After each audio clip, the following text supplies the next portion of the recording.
বিসমিল্লাহির রহমানির রহিম। শুরু করছি মহান সৃষ্টিকর্তার নামে, যিনি পরম করুণাময় এবং অত্যন্ত দয়ালু। আসসালামু আলাইকুম এভরিওয়ান। আজকের ক্লাসে স্বাগত জানাচ্ছি আমি সাইফুল্লাহ শান্ত। আজকে আমরা আলোচনা করব ফৌজদারি কার্যবিধান অর্থাৎ সিআরপিসি আইনের 186 ধারা থেকে 195 ধারা পর্যন্ত। আমরা প্রথমে আলোচনা করব ফৌজদারি কার্যবিধানের 186 ধারা। 186 ধারায় বলা হয়েছে, অধিক্ষেত্রের বাইরে সংগঠিত অপরাধের জন্য সমন বা পরোয়ানা জারির ক্ষমতা। অর্থাৎ কোনো ম্যাজিস্ট্রেট যদি মনে করেন যে তার এলাকার কোনো ব্যক্তি অন্য কোনো এলাকায় গিয়ে অপরাধ করেছে, তাহলে অপরাধটি তার এলাকায় সংগঠিত হয়েছে বলে তিনি ধরে নেবেন এবং উক্ত অপরাধ সম্পর্কে অনুসন্ধান করতে এবং উক্ত ব্যক্তিকে আদালতে হাজির করতে সমন বা পরোয়ানা জারি করতে পারবেন। ফৌজদারি কার্যবিধানের 188 ধারায় বলা হয়েছে, বাংলাদেশের বাইরে সংগঠিত অপরাধের দায়িত্ব। অর্থাৎ বাংলাদেশের কোনো নাগরিক বাংলাদেশ সীমার বাইরে কোনো অপরাধ করলে উক্ত অপরাধীকে যেখানে পাওয়া যাবে সেই স্থানে অপরাধ করেছে বলে গণ্য হবে। ফৌজদারি কার্যবিধানের 190 ধারায় বলা হয়েছে, ম্যাজিস্ট্রেট কর্তৃক অপরাধ আমলে নেয়া। অর্থাৎ পুলিশ রিপোর্ট বা অন্য কোনোভাবে অপরাধ সংগঠন সম্পর্কে ম্যাজিস্ট্রেট অবগত হওয়ার পর উক্ত অপরাধ ম্যাজিস্ট্রেট আমলে নিতে পারেন।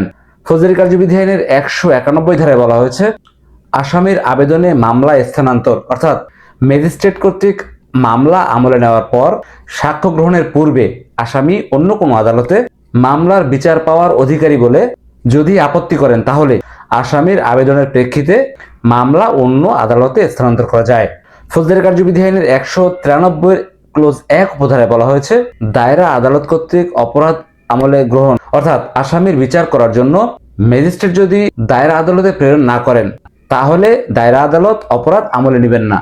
ফৌজদারি কার্যবিধি আইনের 193 ক্লোজ 2 উপধারায় বলা হয়েছে, সরকার বা দায়রা জজ যেসব মামলা বিচারের জন্য নির্দেশ দিবেন, অতিরিক্ত ও যুগ্ম দায়রা জজগণ কেবল সেসব মামলার বিচার করবেন।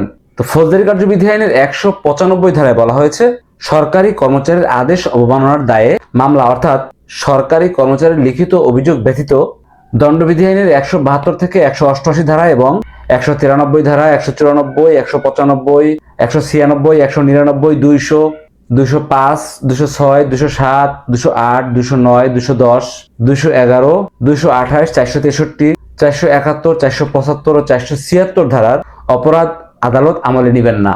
তো আজকে আমরা আলোচনা করলাম ফৌজদারি কার্যবিধি আইনের 186 ধারা থেকে 195 ধারা পর্যন্ত। চলে যাচ্ছি কিন্তু যাচ্ছি না। দেখা হবে পরবর্তী ভিডিওতে। সেই পর্যন্ত ভালো থাকবেন, সুস্থ থাকবেন সেই প্রত্যাশায় আজকের মতো এখানে বিদায় নিচ্ছি। আসসালামু আলাইকুম।